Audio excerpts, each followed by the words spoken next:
Oi, Jamil, já está entre nós. Boa tarde para você. Boa tarde, Adriana. Boa tarde, Fábio. Boa tarde a todos.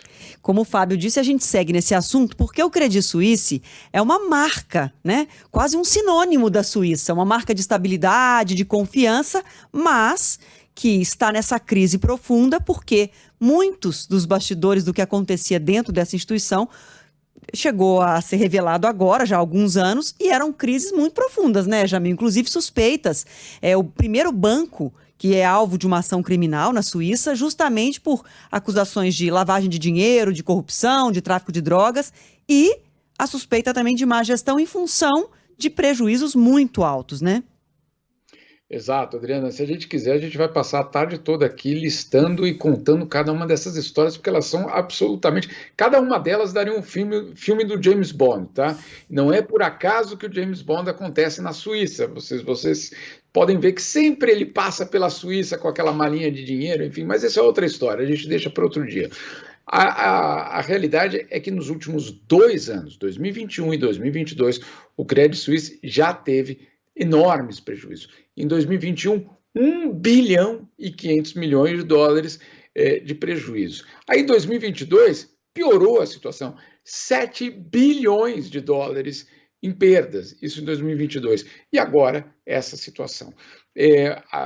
Existem, obviamente, uma série de denúncias em relação à administração do banco, jogadas extremamente arriscadas.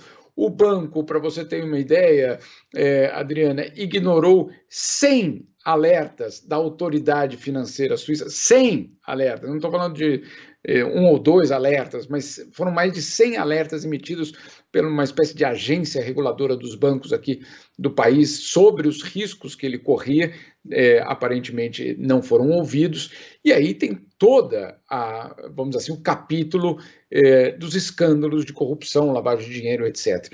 E aí, nos últimos anos, nós tivemos aí uma série de revelações. Revelações, claro, envolvendo a Petrobras, verdade? Quer dizer, o escândalo da Petrobras, no caso, o Credit Suisse tinha contas naquele momento da Lava Jato.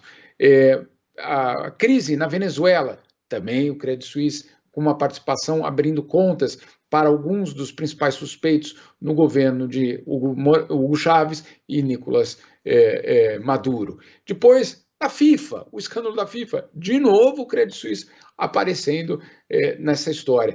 E aí, com aquelas revelações daqueles consórcios de jornalistas, mostrando também que tivemos aí traficantes de drogas, a máfia italiana, enfim, um número bastante grande de escândalos de corrupção ou lavagem de dinheiro que passavam, sim, pelo Credit Suisse.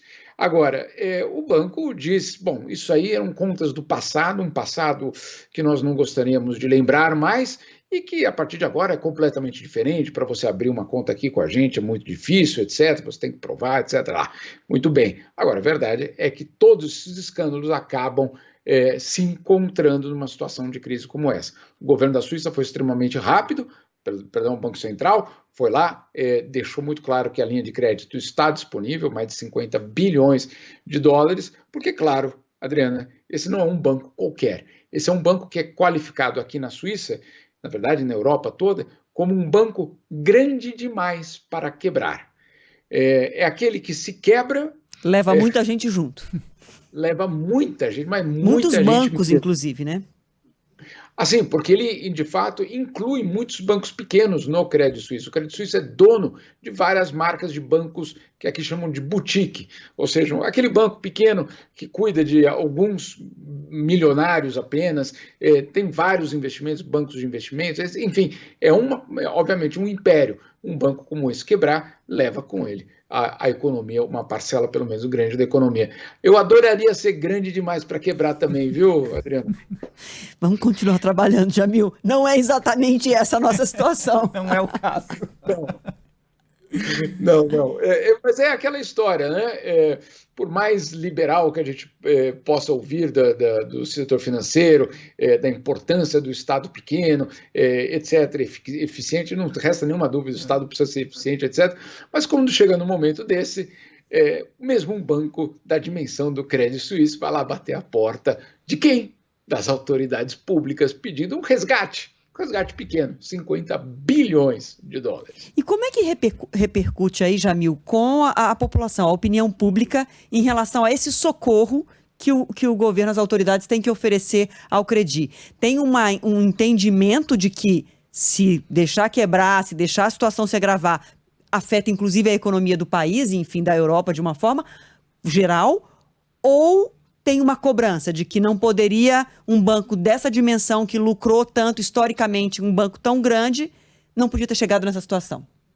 Então, tem duas coisas ao mesmo tempo aí nessa história. A primeira é uma consciência muito grande do suíço de que sim, um banco desse quebrar teria uma consequência econômica para todos. Muito bem, então, ok, isso está relativamente resolvido.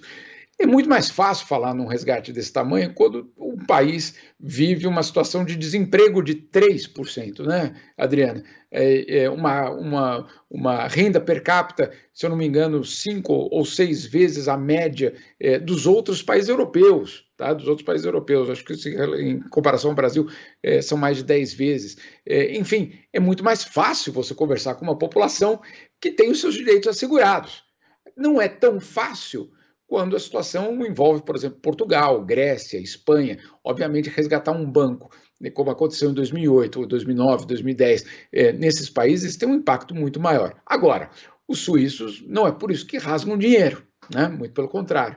E existe, sim, uma pressão muito grande para que qualquer tipo de ação dessa, da parte das autoridades públicas, venha com, justamente, exigências muito claras de que não dá mais para viver assim. A situação do Credit Suisse foi curioso, porque quando as ações desabaram ontem, etc., a reação foi surpresa zero para todo mundo aqui, né? Ou seja, era claro que um banco numa situação vulnerável como a do Credit Suisse, num abalo do mercado mundial, poderia sofrer uma situação como essa. Então não foi exatamente uma surpresa, porque o banco já vinha passando por vários escândalos. E aí, obviamente, essa situação.